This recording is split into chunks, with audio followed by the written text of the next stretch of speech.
நபிகள் நாயகம் ஸல்லல்லாஹு அலைஹி வஸல்லம் அவர்கள் ஒரு நாள் தனது அவையில் பார்க்கிறார்கள். நபித்தோழர்களில் ஒருவரான சாபித் இப்னு கைஸ் என்பவர் அவையில் வருவதை நபி அவர்கள் பார்க்கவில்லை.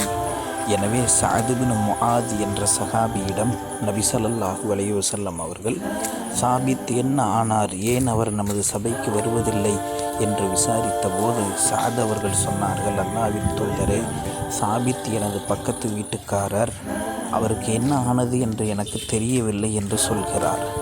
நபி ஸல்லல்லாஹு அலைஹி வஸல்லம் அவர்கள் அவருக்கு ஏதாவது நோயா என்று கேட்கிறார்கள். நான் அதுபோன்று அறியவில்லையே என்று சொன்ன சஅத் நேராக சாபித் இப்னு கைஸுடைய வீட்டுக்கு செல்லுகிறார். நபி அவர்களின் அவைக்கு வராததன் காரணத்தை விசாரிக்கிறார். அப்போது சாபித் கூறினார், அல்லாஹு தாலா குர்ஆனில் ஒரு வசனத்தை இறக்குகிறான். அதில், யா அய்யுஹல்லதீன ஆமனு லா தர்ஃபஉ அஸ்வாத்தக்கும் ஃபௌக ஸௌத்தின் நபி, ஓ ஈமான் கொண்ட விசுவாசிகளே, நீங்கள் நபி அவர்களுக்கு முன்பாக உங்களது குரலை உயர்த்தாதீர்கள். அப்படி நீங்கள் உயர்த்தினீர்கள் என்றால் உங்களுடைய அமல்கள் வீணாகிவிடும் என்று சொல்லுகிறான். ஆனால் என்னுடைய குரலோ உயர்ந்த குரலாக இருக்கிறது.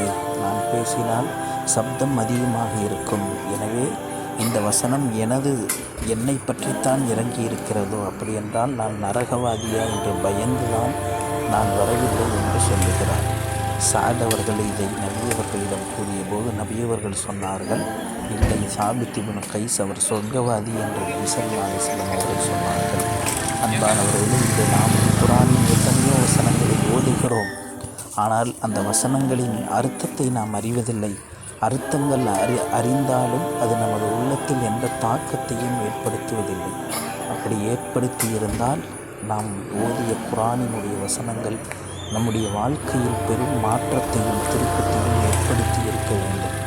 எத்தனையோ வசனங்களில் வட்டியை தவிர்க்குமாறு அல்லாஹ் சொல்லுகிறான், பொய்யை தவிர்க்குமாறு அல்லாஹ் சொல்லுகிறான், பாவத்திலிருந்து தௌபா செய்யுமாறு அல்லாஹ் சொல்லுகிறான், நல்ல விஷயங்களை செய்யுமாறு அல்லாஹ் சொல்லுகிறான். அந்த விஷயங்கள் ஏனோ நம்முடைய உள்ளத்தை இன்னும் உறுத்தவில்லை.